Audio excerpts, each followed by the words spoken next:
हाय। इस वीडियो में मैं आप लोगों को एटीसी के प्रोफाइल के बारे में बताऊंगा, एयर ट्रैफिक कंट्रोलर। अभी कुछ ही समय पहले इसके रिक्रूटमेंट का एक नोटिफिकेशन आया था, देखे होंगे आप लोग। अभी इसकी फॉर्म फिलअप 1 तारीख से चालू होगी, 1 नवंबर से। 1 नवंबर से 1 महीने के लिए फॉर्म फिलअप रहेगा। उसके बाद विद इन 1 और 2 मंथ्स एग्ज़ाम हो जाएगा। इतना इसके लिए प्रिपेयर्ड रहिए। कॉमन कैडर में भी वैसे ही हुआ, फटाकले एग्ज़ाम हो गया, वैसे ही वहाँ पे भी हो जाता है। तो ऐसा मत सोचिएगा कि बहुत टाइम मिल जाएगा आपको प्रिपेयर करने के लिए, तो अभी से लगे रहिए। एटीसी की प्रोफाइल में मैं सोचा था कि जब रिक्रूटमेंट आएगी तभी बनाऊंगा इस पे वीडियो। हालांकि बहुत सारे लोग पहले ही बताए हुए हैं, मोटा मोटा वैसे ही है। जो भी मेरे एक्सपीरियंस रहे हैं इन 2 सालों में, जो मैंने काम करके देखा है एटीसी में कैसे रहता है, तो वो मैं अपना भी एक एक्सपीरियंस शेयर कर देता हूँ, तो आपको जज करने में आसानी रहेगी कि काम कैसा रहेगा। और काफ़ी लोग इंटरेस्टेड भी रहते हैं एटीसी की प्रोफाइल में। एआई में ज़्यादातर लोग एटीसी की ही प्रोफाइल में इंटरेस्टेड रहते हैं, इसलिए मैंने सोचा एक वीडियो तो रहना चाहिए इस पर। ठीक है, तो स्टार्ट करता हूँ। मेजर जो आपका काम रहेगा, जो पूरा ज़िंदगी भर आप करेंगे, वो चैनल पे बैठना ही है। चैनल पे बैठने का मतलब कि रडार का स्क्रीन रहेगा, मतलब जो भी रडार घूमता रहता है एयरपोर्ट वगैरह में, आप देखे होंगे, कभी भी देखेंगे तो उससे जो भी फीड आता है, मतलब वहाँ से जो भी कैप्चर करता है रडार, वो एक स्क्रीन पे रिफ्लेक्ट किया जाता है। वो रडार वाले लोग देखते हैं या एएसएम जीसीएस वाले लोग देखते हैं। उनका काम है कि भाई एटीसी को प्रॉपर स्क्रीन पे रडार का मिलना चाहिए, जो भी कैप्चर कर रहा है वो हमारे तरफ का काम है, समझ के चलिए। सीएनएस वालों का है मोस्टली। एटीसी को जो भी स्क्रीन पे दिख रहा है, रडार की स्क्रीन के सामने ही बैठेगा वो। रडार की स्क्रीन देखे हो कि आप, गोल गोल रहता है, उसमें एक लाइट घूमते रहती है और गोल गोल बना रहता है, कॉन्सेंट्रिक सर्कल्स बने होते हैं, और उसमें रिफ्लेक्ट क्या करता है, वो एयरक्राफ्ट रिफ्लेक्ट करता है। उसके एयरक्राफ्ट का नाम, एयरक्राफ्ट किस हाइट पे उड़ रहा है, कितने एयरक्राफ्ट हैं और कितने क्लोज हैं, डेंस है, ट्रैफिक कितना डेंस है, उसी स्क्रीन को आप यूज़ करते हैं ज़्यादातर। और उसी में जितना जूम आउट, जूम इन और भी बहुत सारी फंक्शनैलिटीज़ रहती हैं, वो सारी चीज़ें कर सकते हो। उसको देख के आपको पायलट से बात करनी होती है। पायलट से बात किससे करते हैं, वो एक हेडसेट आप देखे होगे और एक पीटीटी होता है, उसको प्रेस करके आप बोलते हैं। वीएचएफ के थ्रू कम्युनिकेशन होता है। हर जगह ऐसे ही रहता है, पर ओशियानिक वगैरह रीजन में हाई फ्रिक्वेंसी पे भी कम्युनिकेशन होता है, वो ज़्यादा नॉइजी रहता है। तो ऐसे बात करते हैं आप वहाँ एक जगह पे बैठ के पायलट से, और उसको गाइड करते हैं कि भाई कैसे उड़ना है, किस लेवल पे उड़ना है, किस स्पीड पे मेंटेन करना है। और कोशिश करनी है कि जितना हो सके फ़्लाइट के बीच सेपरेशन रहना चाहिए, वर्टिकली भी, हॉरिजॉन्टली भी, ताकि कोई दिक्कत ना आए। और पायलट के लिए आँख और कान का काम करते हैं, ऐसा बोला जाता है एयर ट्रैफिक कंट्रोलर। तो रीजन टू रीजन वो चेंज होते रहते हैं। मान लीजिए कहीं मुंबई साइड में उड़ रहा है एयरक्राफ्ट, फिर वो उड़ते उड़ते किसी और रीजन में जाएगा, फिर दिल्ली साइड में पकड़ लेगा उसको, जो एयर ट्रैफिक कंट्रोलर होगा। तो ऐसे ऐसे मूव होते जाता है, वो रीजन टू रीजन चेंज होते जाता है। तो हर जगह एटीसी बैठ के बस रडार की स्क्रीन देख के वो कम्युनिकेट करते हैं उनसे। तो थोड़ी एक्टिव टाइप की पोजीशन है।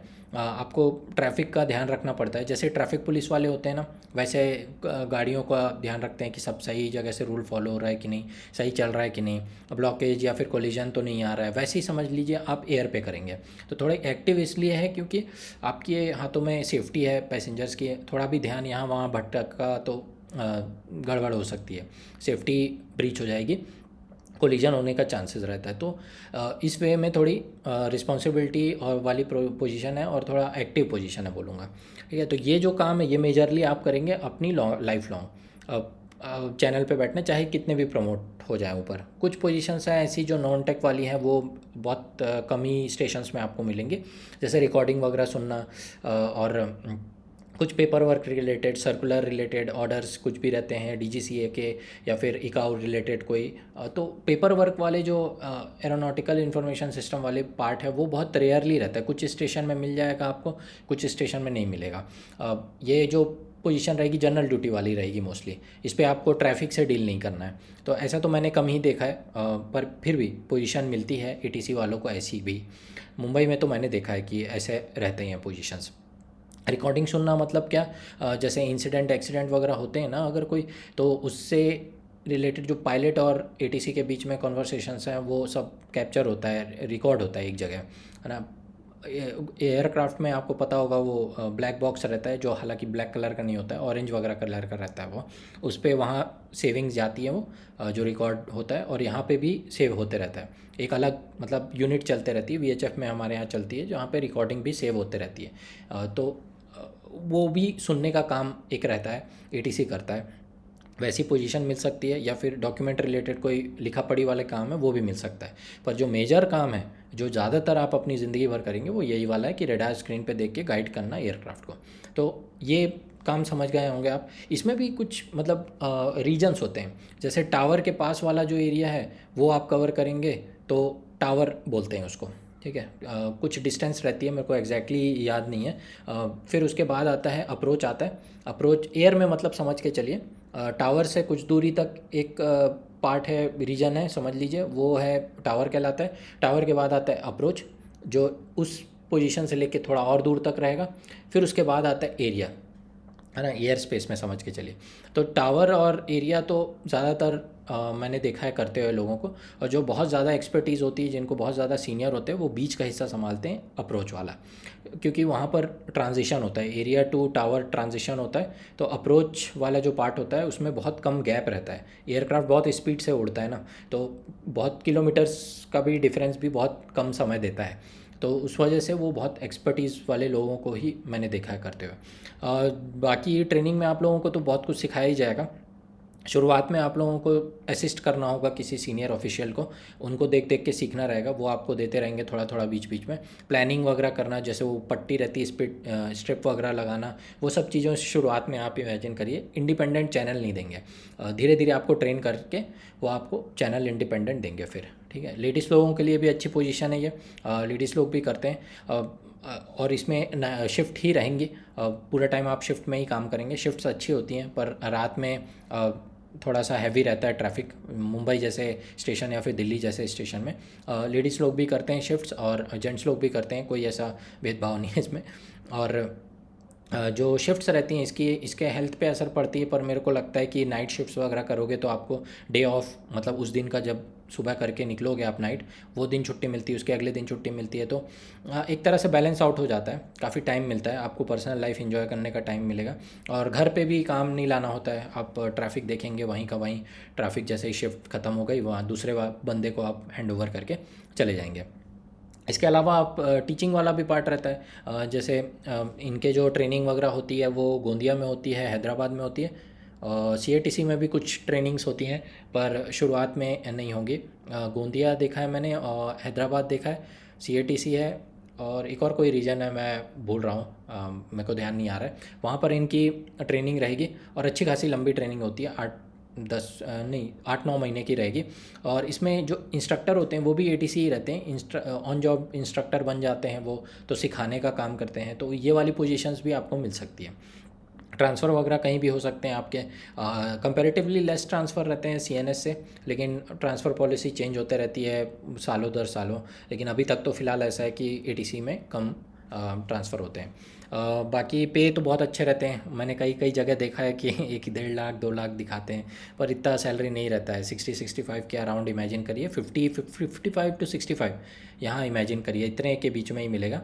और वो भी एचआरए इंक्लूड करने पे ज़्यादा बोल रहा हूँ, 65 के अराउंड, और एचआरए हटा दोगे तो 55 के अराउंड, इसी के बीच इमेजिन करिए आपकी इन हैंड सैलरी रहेगी, टैक्स वगैरह काट के बता रहा हूँ।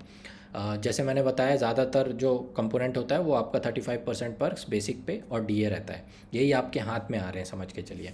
बाकी एचआरए ऐसा है, क्वार्टर अवेल कर लेंगे तो आपके हाथ में नहीं आएगा, वो कहीं तो रहेंगे ही ना, कहीं भी जाएंगे पोस्टेड रहेंगे, तो ये चीज़ है। और शिफ्ट में ही मेजरली काम रहता है, और किसी भी जगह पोस्टिंग हो सकती है। इसके अलावा ट्रेनिंग्स वगैरह होती हैं, रेटिंग वगैरह, स्ट्रेस अलाउंस वगैरह मिलता है। और स्ट्रेस क्योंकि रहता है इस जॉब में, जहाँ पर बहुत ज़्यादा ट्रैफिक रहता है, तो वहाँ पर हैंडल करने में आपको समय का पता भी नहीं लगेगा कब निकल जाएगा। जैसे नाइट शिफ्ट्स वगैरह में मैं काफ़ी लोगों को जानता हूँ जो करते हैं, एचएफ में भी करते हैं। उसमें 3 से 5 या 6 वाला जो टाइम रहता है रात का, उसमें ज़्यादा मतलब ट्रैफिक रहता है, क्योंकि अब्रॉड के जो फ़्लाइट्स रहते हैं वो अपने रीजन से उड़ते हैं, तो उनको गाइड करना रहता है। तो उस वे में थोड़ा प्रेशर रहता है, पर डूएबल है जॉब, आपको आराम करने का भी टाइम मिलेगा। ऐसे शिफ्ट में भी आराम करने का टाइम मिलेगा, 2-3 घंटे या एक बंदा बैठ रहा है तब तक दूसरा वाला रिलीव्ड है, फिर उसको रिप्लेस करके 2-3 घंटा बाकी का दूसरा बंदा बैठ रहा है। तो ये डीजीसीए वगैरह की गाइडलाइंस हैं, आपको सेफ्टी नॉर्म्स फॉलो करने पड़ते हैं। अगर मान लीजिए स्ट्रेट 7 घंटे की शिफ्ट है, 7 घंटे स्ट्रेट बैठ रहा है तो उसको उसका ध्यान भटक सकता है, मतलब उसको उतना लंबा कंसंट्रेशन के साथ बैठना उसके लिए बहुत मुश्किल है, पॉसिबल नहीं है। तो डीजीसीए वगैरह के रूल भी रहते हैं इसमें कि इतने देर से ज़्यादा उसको नहीं बैठाना है और दूसरा कंट्रोलर बैठेगा फिर। तो ऐसा नहीं है कि शिफ्ट अगर 7-8 घंटे की है तो स्ट्रेच आप पूरा बैठ रहे हैं, आपको रिप्लेस होते रहेंगे वो, है ना। तो मिल बांट के आप ट्रैफिक संभालेंगे, ऐसा समझ के चलिए।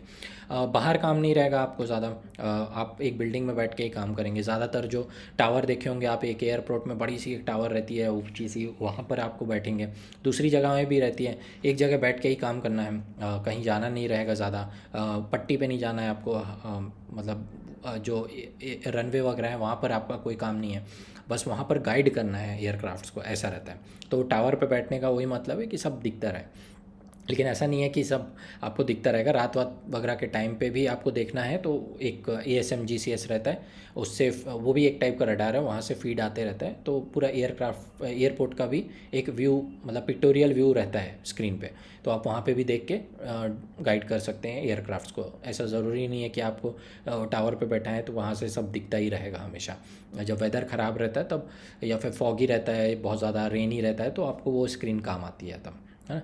तो मोटा मोटा यही काम है, और इसके अलावा तो मेरे को नहीं लगता कुछ है। रेटिंग अलाउंस बहुत अच्छी रहती है इसमें, जैसे पढ़ने वाली जो रेटिंग अलाउंस है, स्ट्रेस वाली नहीं बोल रहा हूँ, पढ़ने वाली, मतलब कुछ किसी चीज़ का कोर्स करके आप एक्सपर्टीज़ मिल जाएगी आपको, तो आपकी सैलरी में जंप भी आ जाएगा। अब एक्सपर्टीज़ है तो वो एरिया भी आप हैंडल कर सकते हैं, ऐसा समझ के चलिए। जैसे टावर अप्रोच और एरिया का मैंने बताया ना, तो उसमें भी मतलब रेटिंग होती है कि आपने अप्रोच की रेटिंग कर लिया, अब आप अप्रोच में एरिया को, अप्रोच वाले पार्ट को आप हैंडल कर सकते हैं।